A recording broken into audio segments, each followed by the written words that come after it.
পাশাপাশি বিদ্যা সিনহা মিম ও পরিমণি পরস্পরের সঙ্গে গল্পে মেতে উঠছেন, হাসছেন দুজনে।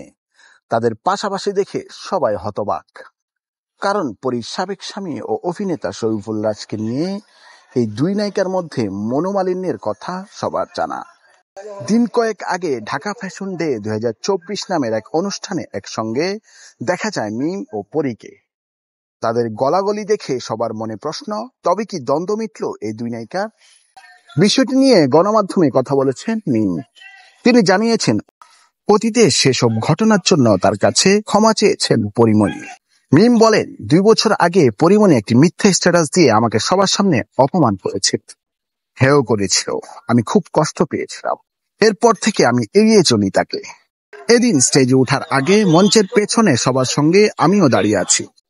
হঠাৎ পরিমণি এসে আমাকে জড়িয়ে ধরে বলতে থাকে, এই তুমি আমার উপর রাগ করে আছো?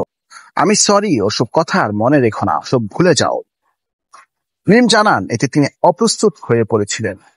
সেই সময় সাবিলা নূর, তানজিন তিশা সহ অনেকেই বিষয়টি দেখেছেন বলে জানান মিম। মিম আরো বলেন, যেভাবে আমাকে বারবার জড়িয়ে ধরে নিজের ভুল স্বীকার করলো, অনুতপ্ত হলো। মানুষ মাত্রই তো ভুল করে, আমার আর কি করার আছে, তাকে ক্ষমা করে দিয়েছি। 2022 সালে পরাণ ও দামাল সিনেমার পর মিমরাজ জুটিকে ভালোই গ্রহণ করেছিল দর্শক।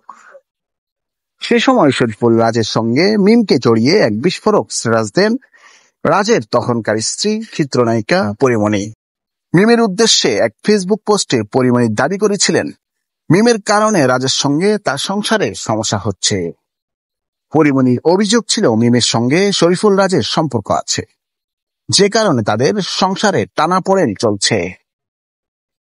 পরিমণির এমন পোস্টে বিব্রতকর অবস্থায় পড়েন মিম। সিদ্ধান্ত নিয়েছিলেন শরীফুল রাজের বিপরীতে তিনি আর অভিনয় করবেন না। সেই থেকে রাজের সঙ্গে আর কোনো কাজ করেননি মিম।